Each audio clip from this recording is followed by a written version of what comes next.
नमस्कार दोस्तों, स्वागत है आपका स्टडी फॉर सिविल सर्विसेज में। वीडियो को पूरा देखिए। कोई भी आपका फीडबैक है, कोई सजेशन है, तुरंत वीडियो में कमेंट करके जरूर बताइए। अच्छा लगे तो वीडियो लाइक जरूर कर लीजिए और ऐसे वीडियो लगातार फ्री में पाने के लिए चैनल को तुरंत सब्सक्राइब कर लीजिए और बेल आइकन को जरूर टैप कर लीजिए ताकि आगे भी सारे वीडियो आपको मिलते रहे। यूट्यूब में फॉलो करते हैं तो प्लीज ये वाला फ्री टेलीग्राम चैनल जरूर ज्वाइन कर लीजिएगा। सारे नोटिफिकेशन, सारे अपडेट यहीं पे आते हैं, ध्यान रखिएगा। स्टडी फॉर सिविल सर्विसेज का कोई भी पेड ग्रुप अगर आपको ज्वाइन करना है तो सिर्फ 856480560606089753864455 यही नंबर है हमारे, सिर्फ जहां पे कॉल या व्हाट्सएप कर सकते हैं। इंस्टाग्राम पे हमारा पेज जरूर फॉलो कर लीजिएगा, studyforcivil.services है। ट्विटर पे हमको जरूर फॉलो कर लीजिएगा, @studyforcivils है। सारे क्वेश्चन अटेम्प्ट करिए और स्कोर अपना तुरंत। नमस्कार दोस्तों, स्वागत है आपका स्टडी फॉर सिविल सर्विसेज में। आरओ एग्जामिनेशन के लिए हम पेड क्विज लगातार देख रहे हैं। पिछले जितने भी वीडियोस हो गए हैं अब तक भी अगर आप नहीं देखे हैं तो देख लीजिए। देखिए प्लेलिस्ट का लिंक नीचे डिस्क्रिप्शन बॉक्स में है, वहां से जाके आप सारे वीडियोस को देख सकते हैं। और हमारे कोर्सेज में एडमिशन लेने के लिए भी आपको कॉन्टैक्ट डिटेल वहां पे मिल जाएंगी, उस पर कॉन्टैक्ट करिए, पूरी आपको सहायता की जाएगी। तो बिना किसी देरी के हम स्टार्ट करेंगे फर्स्ट क्वेश्चन के साथ। देखिए कई सारे वीडियोस में हमने बात की है कि सेंसस अभी नया हुआ नहीं है, पुराने डेटा ही हमको पढ़ने हैं 2011 वाले। तो उसी के संबंध में देखिए भारत में अनुसूचित जातियों यानी कि शेड्यूल्ड कास्ट की बात हो रही है, एससी पॉपुलेशन की। इनकी कुल जनसंख्या इस मतलब हमारे 2011 के सेंसस के अनुसार कितनी थी? तो ये आंकड़ा रफली जो था 20.13 करोड़ यानी कि सी विकल्प, जिसमें से कुल लगभग 10.35 करोड़ पुरुष और बाकी करीब 9.8 जो है महिलाएं थी करोड़ में। नेक्स्ट है कि अनुसूचित जाति शब्द का प्रयोग किस अधिनियम में सबसे पहली बार किया गया है? तो फ्रीडम स्ट्रगल में भी आपने देखा होगा कि जो हमारे हरिजन या कह लीजिए इस तरीके की पॉपुलेशन थी जिनको काफ़ी दमन किया गया फ्रीडम स्ट्रगल के टाइम में, इंडिपेंडेंस के पहले, तो उनके संबंध में गांधी जी और तमाम तरीके के जो महापुरुष हुए, फ्रीडम फाइटर्स हुए, उन्होंने काफ़ी सारे प्रयास किए। तो उसी क्रम में इस शब्द का है ना अनुसूचित जाति शब्द का प्रयोग पहली बार किस अधिनियम में किया गया? ब्रिटिश के द्वारा जो इतने सारे अधिनियम बनाए गए तो उसमें जब गवर्नमेंट ऑफ इंडिया एक्ट 1935 का बना उसमें पहली बार इसके बारे में उल्लेख किया गया। आगे देखें संविधान के किस अनुच्छेद के अंतर्गत अनुसूचित जाति का उल्लेख किया गया है? तो देखिए मेंशन किया गया है इनको हमारे संविधान का भाग जो 16 है, special provision to certain classes करके, उसमें आर्टिकल 330 से आप लेकर के 342 तक पढ़ते हैं ना, तो 341 में आप जो है इसकी वर्डिंग्स देखेंगे, ये संबंधित हो जाएगा इस प्रश्न में, विकल्प ए। आगे देखिए कौन सा कथन सही नहीं है, तो ये बड़ा ध्यान से देखा करिए। मैं कई बार आपको जो है जोर देके बोलता हूँ क्योंकि एग्जाम्स में आप क्वेश्चन इससे बहुत गलत करके आते हैं, एक एक नंबर इंपॉर्टेंट है। तो आगे देखिए ग्रीन हाउस प्रभाव के अस्तित्व के बारे में वर्ष 1824 में जोसेफ फोरियर के द्वारा बताया गया सबसे पहली बार। तो ये बिल्कुल ठीक है। ग्रीन हाउस इफेक्ट आप जो पढ़ते हैं जिसमें बेसिक उसका इफेक्ट क्या है कि प्राकृतिक रूप से होने वाली एक घटना है जिसके कारण पृथ्वी की सतह और वायुमंडल गर्म हो जाता है ना। तो इसके इफेक्ट के बारे में पहली बार ये इनका नाम देख लीजिएगा, जोसेफ फोरियर। ठीक। दूसरा है कि पृथ्वी के वायुमंडल में पाई जाने वाली प्रमुख ग्रीन हाउस गैसेस जो हैं वो नाइट्रोजन तथा ऑक्सीजन है। तो ये हमारा स्टेटमेंट गलत हो जाएगा। गलत क्यों होगा कि जो हम मुख्यतः ग्रीन हाउस गैसेस के बारे में पढ़ते हैं कई बार ये सूची दे दी जाती है कि इसमें से कौन सी ग्रीन हाउस गैस है, चुनिए। तो देखिए वाटर वेपर यानी कि जलवाष्प होता है ना, CO2, इसके अलावा मीथेन, नाइट्रस ऑक्साइड, नाइट्रोजन ये गलत है, ठीक है, ऑक्सीजन में नहीं होता है। CFCs जो क्लोरोफ्लोरोकार्बन होते हैं, तो ये मुख्य रूप से आपके ग्रीन हाउस गैसेस के अंतर्गत आते हैं। तो यहाँ पे दूसरा गलत हो जाएगा, पहला सही है। अब देखें कि सेंसस 2011 के अनुसार फिर से पूछा जा रहा है आपसे कि अनुसूचित जाति की जनसंख्या भारत की कुल जनसंख्या का जो है कितने प्रतिशत था। तो अभी हमने आंकड़े कुछ देखे थे स्टार्टिंग में इस वीडियो के, तो अब ये रेशियो हम कंपेयर करेंगे भारत की कुल जनसंख्या से, तो 16.6% जो है ये हमारा करेक्ट आंसर हो जाएगा, विकल्प सी। आगे देखिए अब सेंसस के हिसाब से फिर से क्वेश्चन है 2011 के कि जैन जनसंख्या वाला शीर्ष राज्य जो है कौन सा है? तो देखिए जनसंख्या में जितने भी आप धार्मिक समूहों को देखते हैं क्रम हमारा कुछ इस प्रकार था 2011 की जनसंख्या में। सबसे ज़्यादा हिंदू थे, फिर मुस्लिम, फिर जो है ईसाई थे, क्रिश्चियंस है ना, फिर जो है सिख, फिर जो है आपका ये बौद्ध और लास्ट में जैन। ठीक। तो अब जैन जो है इनकी सर्वाधिक संख्या थी, लगभग जितने भी जैन की कुल जनसंख्या है उसमें से सबसे ज़्यादा महाराष्ट्र में थी, फिर जो है दिल्ली में, फिर गुजरात में और उसके बाद राजस्थान में। कुछ इस प्रकार से क्रम था। तो बी विकल्प को चुन लेंगे। देखिए कौन सा कथन सही है। यहाँ पे हम इकोनॉमिक प्लानिंग के हिसाब से देख रहे हैं। रोलिंग नियोजन का मुख्य लाभ यह है कि ये तन्यक प्रकृति का होता है, यानी कि टेंसाइल होता है इंग्लिश में कह लीजिए। इसको सीधी भाषा में अगर समझें तो आपको याद होना चाहिए कि जो 5th 5 ईयर प्लान हमारा चल रहा था, तो उसको जो है उसके स्थान पे जब जनता पार्टी गवर्नमेंट आई 1980 78 79 80 के टाइम पीरियड में, तो वहाँ पे रोलिंग प्लान जो है एक ईयर के लाए गए थे। ठीक है, तो उसका मुख्य रूप से क्या होता है कि ये 1 साल के लिए बनाए जाते हैं। जो यहाँ पे देखिए सेकंड स्टेटमेंट में लिखा है, रोलिंग नियोजन का अर्थ यह है कि हर साल योजना के प्रदर्शन का आकलन किया जाएगा। तो एक साल के हिसाब से प्लान बनते थे, उसका असेसमेंट के बेसिस पे अगले साल की योजना बनती थी। तो ये जो है हमारे रोलिंग प्लान के जो है कुछ कह लीजिए फीचर्स हैं। और तन्यक प्रकृति का यही है कि फ्लेक्सिबल होते हैं, क्योंकि जो 5 ईयर प्लान होता है तो उसमें क्या है कि 5 साल के हिसाब से डेटा जो है उसको वो लेके चलना पड़ता है प्लानिंग। बट यहाँ पे है कि जो आप पिछले असेसमेंट ईयर के बेसिस पे आप अगले की प्लानिंग कर सकते हैं। तो दोनों ठीक है, इसको डिटेल में थोड़ा चाहे तो देख लीजिए। प्लानिंग जो इंडिया में 5 ईयर प्लान सब पढ़ते हैं उसके संबंध में ये चीज़ें थोड़ी ज़रूरी हैं। अब अभी हमने बात की कि सबसे ज़्यादा जो पॉपुलेशन थी हिंदुओं की है, ठीक है, 2011 के आंकड़ों के अनुसार। तो अब उस क्रम में हिंदू जनसंख्या वाले 3 राज्यों में जो टॉप के 3 राज्य हैं, कौन सा शामिल नहीं है? तो देखिए स्टार्टिंग के जो 3 थे, सबसे ज़्यादा पॉपुलेशन हिंदूज की थी हिमाचल प्रदेश में जो है अराउंड 95% से ज़्यादा की। ठीक, उसके बाद उड़ीसा में थी अराउंड जो है ये 93% से प्लस थी। छत्तीसगढ़ में भी थी जो है 93% से ज़्यादा ही। उत्तर प्रदेश जो है इस सूची में नहीं है, चौथे स्थान पर मध्य प्रदेश था। ठीक है, वहाँ पे लगभग 90% के आसपास है। उसके बाद 5वें पे गुजरात रहा। तो ये कुछ क्रम है, डी विकल्प को हम और चूज करेंगे इसमें। अब देखें कि मुस्लिम जनसंख्या वाले शीर्ष के जो 3 राज्य या केंद्र शासित प्रदेश हैं, उसमें ये जो 4 विकल्प आपको यहाँ मिल रहे हैं, कौन सा सम्मिलित नहीं है? तो सर्वाधिक जो अब देखिए किसी स्टेट या यूटी में मुस्लिम पॉपुलेशन थी वो थी लक्षद्वीप में। यहाँ पे थी 96% से ज़्यादा की जो पॉपुलेशन है इनकी अभी भी ये मुस्लिम मतलब मुस्लिम ग्रुप जो है वो कॉन्स्टिट्यूट करता है। उसके बाद 69% के आसपास जम्मू कश्मीर की पॉपुलेशन आकी गई थी और असम की थी 34% के आसपास। पंजाब इसमें नहीं है, पंजाब को और चूज करेंगे हम।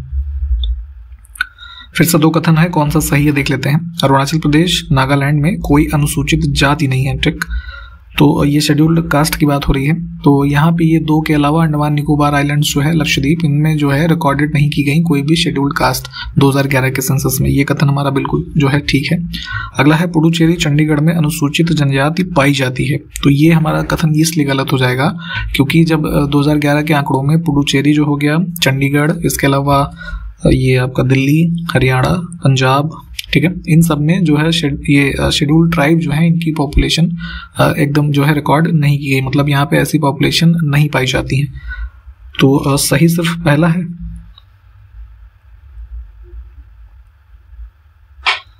आगे देखें कौन सा कथन गलत है। अब ये गलत हमको देखना है।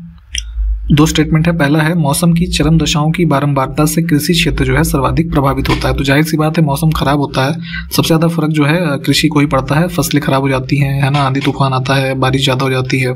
ठीक, तो ये कथन हमारा बिल्कुल ठीक है। दूसरा है जलवायु परिवर्तन के मापन हेतु, ठीक है, हिम तत्व, ये टर्म यहाँ पे थोड़ा देखिएगा, अभी बताता हूँ क्या होता है। किसी ग्लेशियर या बर्फ की चादर को छेद कर प्राप्त किया गया एक बेलनाकार नमूना है। तो हिम तत्व या फिर आइस कोर कहते हैं इसे। ठीक है, जैसे क्या होता है, एग्जाम्पल के तौर पे आप वर्ल्ड का मैप देखिए, उसमें ग्रीनलैंड आइलैंड को देखिए, ठीक है, और ये आर्कटिक का रीजन देख लीजिए या अंटार्कटिका पोलर जो रीजन है इनको देख लीजिए। तो क्या है, यहाँ पे बर्फ जो है, बर्फ जमी है हमेशा से। ठीक, तो इसमें क्या होता है, ऐसे एक बेलनाकार जो है आइस ये छेद करके इसमें से बेलनाकार नमूना निकालते हैं। ठीक है, काफ़ी मतलब कई सारी लेयर्स जिससे निकल करके आती हैं, फिर उस पर अध्ययन किया जाता है। और इस अध्ययन का अर्थ करने का अर्थ ये होता है कि जैसे over the period of time उस एरिया में मौसम में क्या चेंजेस आए हैं। ठीक, कि पहले कौन सी गैसेस उस एरिया में पाई जाती थी, फिर धीरे धीरे अलग अलग लेयर ऐसे निकलेगा ना उसमें, क्योंकि बर्फ ऐसे जमती चली जाती है ऊपर ऊपर। तो वहां से इस चीज़ जो ये भी मतलब सारी चीज़ें इससे संबंधित हैं, है ना, मौसम से, जलवायु परिवर्तन से, उसको अध्ययन करने के लिए आइस कोर यानी हिम तत्व जो है इसको छेद करके निकाला जाता है, जिसका आकार जो है बेलनाकार नमूना कुछ है। तो ये डिटेल इससे ही संबंधित है, इसको थोड़ा ध्यान रखें। इसमें हमारे गलत जो है कुछ भी नहीं है, डी विकल्प को चुनेंगे।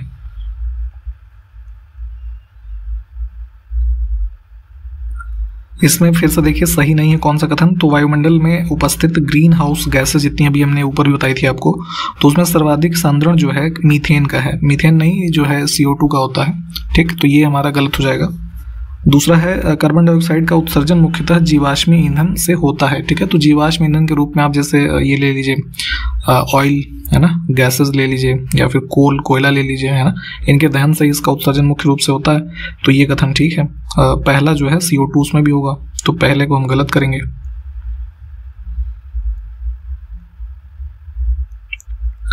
दो स्टेटमेंट फिर से है, कौन सा सही है देख लेते हैं। ग्रीन हाउस प्रभाव अगर नहीं होता तो आज पृथ्वी की सतह का औसत तापमान -18 डिग्री यानी कि 0 से नीचे रहता है। तो ये ठीक है। माफ कीजिएगा, ग्रीन हाउस गैसेस का जो हमारा इफेक्ट है ये हमारे टेम्परेचर को कहीं ना कहीं मेंटेन करने की दिशा में भी है, जो अभी एवरेज टेम्परेचर हमारा एक लिविंग कंडीशन के रूप में अवेलेबल है। तो थोड़ा इसको ग्रीन हाउस गैस को डिटेल में पढ़िए, वहाँ से आपको ये चीज़ें क्लियर हो जाएंगी। और अभी दूसरा स्टेटमेंट अभी आपको जस्ट ऊपर ही बताया है कि वायुमंडल में उपस्थित गैसेस में सबसे अधिक सांद्रण CO2 का है, ठीक। तो दोनों यहाँ पे ठीक है। आगे देखें कौन सा कथन सही नहीं है फिर से। तो देखिए, ग्रीन हाउस इफेक्ट के संबंध में पहला स्टेटमेंट हम देखेंगे कि गत शताब्दी में पृथ्वी के तापमान में 6 डिग्री सेंटीग्रेड की वृद्धि हुई है। तो इतनी तो नहीं हुई है, इतना होगा तो उबलने लगेंगे हम लोग। 0.6 डिग्री जो है, कई जगह आपको ये आंकड़े मिलेंगे, तो इसको ध्यान रखिएगा। इतने डिग्री की हमें जो है वृद्धि देखने को मिली है लगभग 1 शताब्दी में, ठीक। और ग्रीन हाउस इफेक्ट के कारण ही ऐसा माना जाता है। अगला है कि पराबैंगनी विकिरणों को अवशोषित करने वाली जो ओजोन परत है ना, ये भी कई बार आपसे क्वेश्चन वैसे ही पूछा जाता है कि कौन से मंडल में स्थित है। तो अभी हमने कई बार वैसे बता रखा है कि सबसे नीचे ट्रोपोस्फीयर होती है, फिर स्ट्रेटोस्फीयर यानी कि समताप मंडल। तो यहाँ इसकी स्थिति होती है ओजोन परत जो है, तो इसमें जो UV रेज है उसको अवशोषित करती है ये। तो ये हमारा जो है ठीक है, तो पहला गलत हो जाएगा।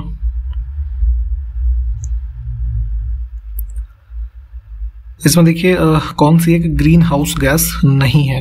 तो अभी कुछ लिस्ट आपको ऊपर बताई थी, क्लोरोफ्लोरोकार्बन है ना, कार्बन मोनोऑक्साइड, मीथेन, ये 3 तो हैं। SO2 सल्फर डाइऑक्साइड जो है ये basically direct green house gas नहीं होती, इसको कभी कभार जो है कई जगह आपको indirect source of green house gas के रूप में लिखा मिलेगा।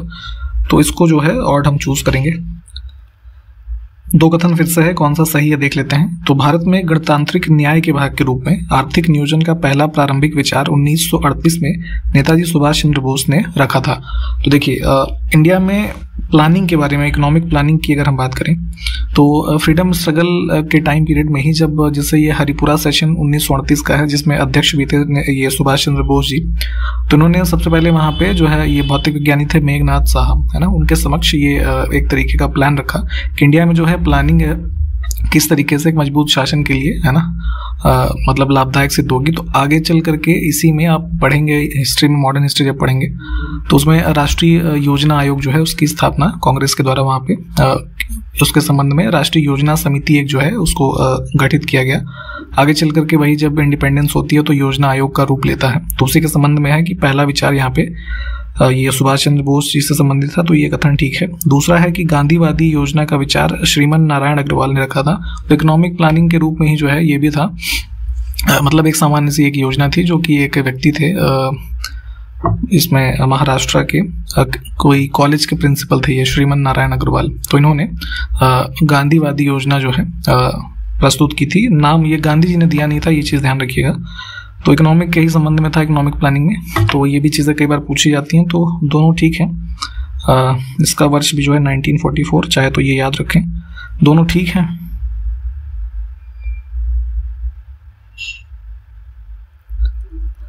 उन्नीस 1944 में एक और प्लान आया, इकोनॉमिक प्लान, बॉम्बे प्लान जिसको कहा जाता है। तो इसमें शामिल कौन कौन था?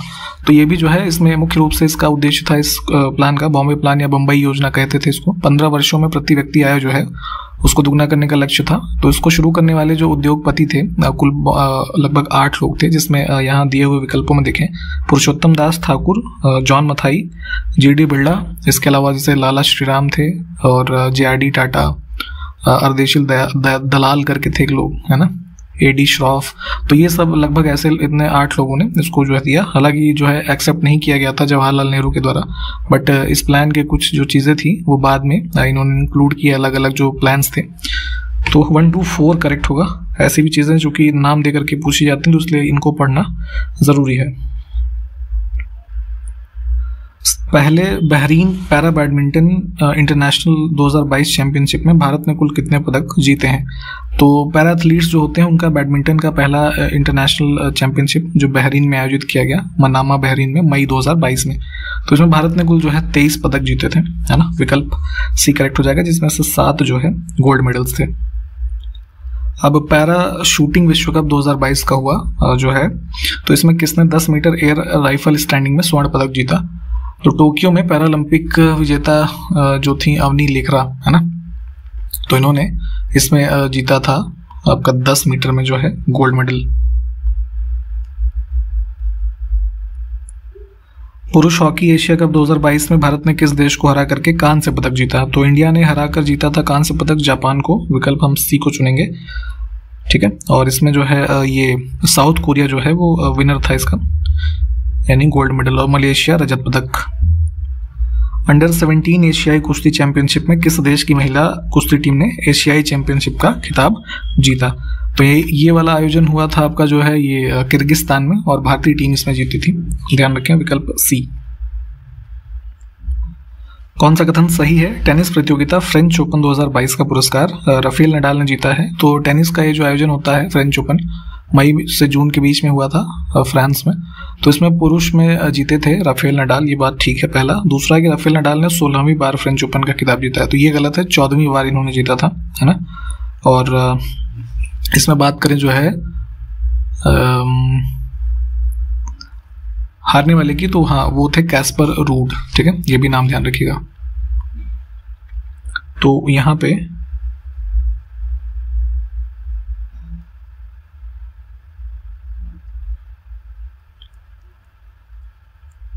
अब देखिए कौन सा कथन सही नहीं है। तो सेंसस 2011 के हिसाब से विकलांग जनसंख्या की कुल 8 श्रेणियां बनाई गई थी, ये कहा जा रहा है, तो ये गलत है।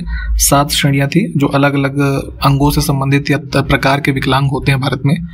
और दूसरा है कि 2011 में सर्वाधिक विकलांग जो लोग थे वो दृष्टि विकलांगता से संबंधित थे, तो ये तो ठीक है। और सबसे कम जो विकलांगता थी वो सुनने की विकलांगता थी। और सबसे ज़्यादा विकलांग पाए जाते हैं उत्तर प्रदेश में, फिर बिहार में, और फिर वेस्ट बंगाल में।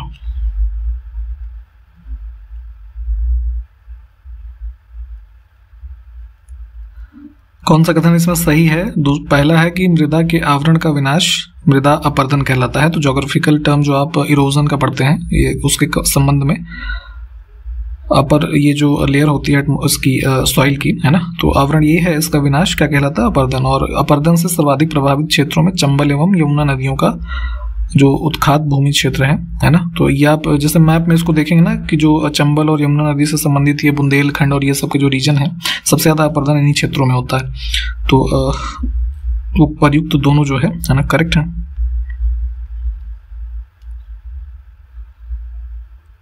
भारत में देखेंगे क्षारीय मृदा यानी कि एल्कलाइन सॉइल जो है, इसका सर्वाधिक क्षेत्रफल किस राज्य में पाया जाता है? तो हमने एक बार पहले आपको बताया है, एल्कलाइन सॉइल अगर कोई है उसको खेती योग्य भूमि बनाने के लिए हम किस चीज़ का प्रयोग करते हैं, जरा याद करिए और कमेंट करके बताइए, ठीक। तो ये क्षेत्रफल पाया जाता है ऐसी मिट्टियों का उत्तर प्रदेश में। कौन सा कथन सही है? देखिए ब्यूटिया मोनोस्पर्मा, ठीक है, ये नाम है। इसको जंगल की आग यानी फॉरेस्ट फायर के रूप में भी जो है संदर्भित किया जाता है। तो इसी को ही जो है डाक या पलाश के नाम से भी जाना जाता है, जो कि आपके उत्तर प्रदेश राज्य का राजकीय पुष्प भी है। तो दोनों कथन हमारे ठीक हैं।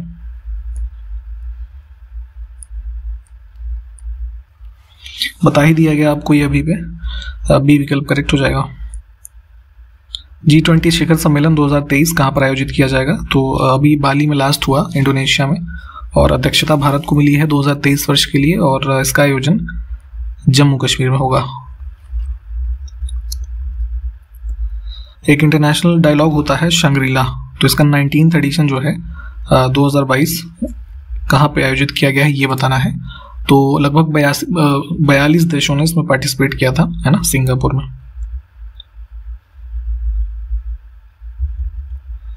युवा सांसदों का 8वां वैश्विक सम्मेलन किस देश में आयोजित किया गया? Global conference of young parliamentarians, तो 8वां एडिशन है, इसको ध्यान रखेंगे, अफ्रीका के इजिप्ट में। विकल्प बी। साइबर सुरक्षा और राष्ट्रीय सुरक्षा पर राष्ट्रीय सम्मेलन 2022 में जो हुआ किस शहर में आयोजित किया गया? तो यहाँ पे देखेंगे इसको किया गया था इसमें न्यू दिल्ली कैपिटल में। भारतीय लघु उद्योग विकास बैंक यानी कि सिडबी जिसको आप शॉर्ट फॉर्म में कहते हैं, इसकी स्थापना कब हुई थी? तो भारत में जितने भी एमएसएमई सेक्टर हैं, है ना, माइक्रो स्मॉल और मीडियम एंटरप्राइजेस, तो उनके संवर्धन के संबंध में इसकी स्थापना जो है संसद के अधिनियम द्वारा 1990 में की गई थी, 2 अप्रैल 1990। दो कथन फिर से हैं, कौन सा सही नहीं है? तो सिडबी की स्थापना के संबंध में अभी आपको बताया कि उद्देश्य क्या है और इसका मुख्यालय चेन्नई में लिखा है, तो ये गलत है। ये उत्तर प्रदेश की कैपिटल लखनऊ में इसका मुख्यालय स्थित है। तो जो है पहला सही है, दूसरा गलत हो जाएगा।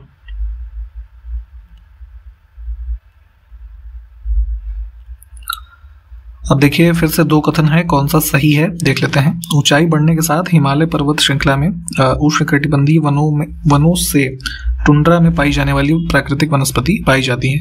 तो ये बात बिल्कुल ठीक है। हिमालयन रीजन में आप देखेंगे तो जो ये वेजिटेशन पाए जाते हैं, वन पाए जाते हैं, वो ऊंचाई के साथ साथ भिन्न होते जाते हैं। तो हमने पिछले वीडियोस में बताया कि टुंड्रा टाइप ऑफ जो वेजिटेशन है कैसा होता है, पेड़ थोड़े लंबे लंबे होते हैं। तो ये जैसे जैसे आप हाइट में बढ़ेंगे ये चीज़ें आपको मिलेंगी। और हिमालय के गिरिपद यानी कि जो फुट हिल्स हैं, नीचे के हिस्से हैं, यहाँ पे पर्णपाती वन यानी कि जो आपके डेसिडुअस फॉरेस्ट होते हैं ये पाए जाते हैं। तो इसमें भी जो है दोनों ठीक है। इसको डिटेल में चूंकि देखेंगे तो वहाँ से ज़्यादा आपको समझ में आएगा या क्या क्या वेजिटेशन कहाँ पे क्या पाया जाता है ये पता होना चाहिए। भारत में सर्वाधिक मृदा अपरदन जो होता है उसका कारक क्या है? तो सबसे ज़्यादा देखेंगे तो ये जो है विंड इरोजन जो है ये इफेक्ट करता है। विकल्प हम एक को चुनेंगे। सागवन, साल, शीशम, महुआ, आंवला आदि वृक्ष जो हैं किस प्रकार के वनों से संबंधित हैं? तो ये जो हो जाएगा उष्णकटिबंधीय पर्णपाती वन। ठीक है, विकल्प बी जो है इसको आप मॉनसून फॉरेस्ट के नाम से भी जानते हैं। ठीक, यहाँ पे जैसे क्लासिफिकेशन इसकी होती है कि 70 से लेकर के 200 सेंटीमीटर के आसपास जो है वर्षा होती है। ठीक, तो इसमें पाई जाने वाली ये प्रजातियां हैं। डिटेल में इस जो है सारे जितने भी वन यहाँ पे लिखे हैं ये आपको ये चीज़ें पता होनी चाहिए। अब देखिए कौन से वृक्ष मरुस्थलीय वन में पाए जाते हैं? तो एरिड फॉरेस्ट जब आप पढ़ेंगे तो जैसे जिन क्षेत्रों में 50 सेंटीमीटर से भी कम की वर्षा होती है ऐसे एरियाज में डेजर्ट फॉरेस्ट डेवलप होते हैं, जैसे राजस्थान वगैरह का एरिया आप देखिए, है ना, और दक्षिण पश्चिम जो पंजाब का रीजन है, हरियाणा का रीजन है कुछ। ठीक, तो इसमें बबूल, खेजरी, नागफनी है ना। खेजरी के बारे में हमने आपको बताया था, याद है चिपको मूवमेंट सबसे इनिशियली कब स्टार्ट हुआ था, अमृता देवी बिश्नोई वाला। ठीक है, तो इस तरीके से चीज़ों को भी थोड़ा कनेक्ट करके याद किए रहा करिए, काफ़ी जो है हेल्पफुल हो जाता है। तो ये तीनों जो है कहीं कहीं पे आपको ये खजूर के पौधे भी मिलते हैं इन वनों में। ठीक, तो ध्यान रखें इसको, विकल्प सी। इसमें देखिए कौन सा कथन सही नहीं है। ध्वनि तरंगे जो होती हैं, है ना, उसके संबंध में हमारे पास फैक्ट्स लिखे हैं। इसमें गलत को अगर हम चुने तो ध्वनि की चाल वायु में 260 मीटर प्रति सेकंड होती है, जो सी विकल्प में लिखा है ना। तो ये गलत हो जाएगा। लगभग 332 मीटर प्रति सेकंड जो है ये आंकड़ा होता है। बाकी के विकल्प जो हैं ठीक है, इन्हें देख लीजिए। अब ध्वनि के बारे में आप देखेंगे कौन सा कथन सही है। तो ध्वनि की चाल तापमान पर निर्भर करती है, ये बात बिल्कुल ठीक है। ये स्पष्ट हो जाएगी अगले कथन में कि जैसे जैसे वायु का तापमान बढ़ेगा उसमें ध्वनि की चाल घटती जाती है, तो ये गलत हो जाएगा। जैसे जैसे टेम्परेचर इंक्रीज होता है जो हमारा स्पीड ऑफ साउंड होता है वो भी इंक्रीज होता है। तो पहला जो है सही है, दूसरा गलत है। अब देखिए कौन सा कथन गलत है देख लेते हैं। ध्वनि की पुनरावृत्ति के कारण ध्वनि का परावर्तन प्रतिध्वनि कहलाता है। यानी ये बात हो रही है आपकी जो है एको की, है ना। जैसे आपने कभी किसी खाली कमरे में देखा हो कि आवाज गूंजती है ना, तो क्या है वो प्रतिध्वनि है। तो उसी की परिभाषा लिखी हुई है ये, ठीक है। तो ये बिल्कुल ठीक है। दूसरा है कि जो हमारे मस्तिष्क में कोई भी ध्वनि आती है तो उसकी संवेदना लगभग 10 सेकंड तक बनी रहती है। तो ये गलत बात है। ये सामान्य रूप से भी अगर आप समझें तो 10 सेकंड तो वैसे नहीं होगा, 0.1 सेकंड इसको आप रेफर कर सकते हैं सिर्फ। तो दूसरा गलत है।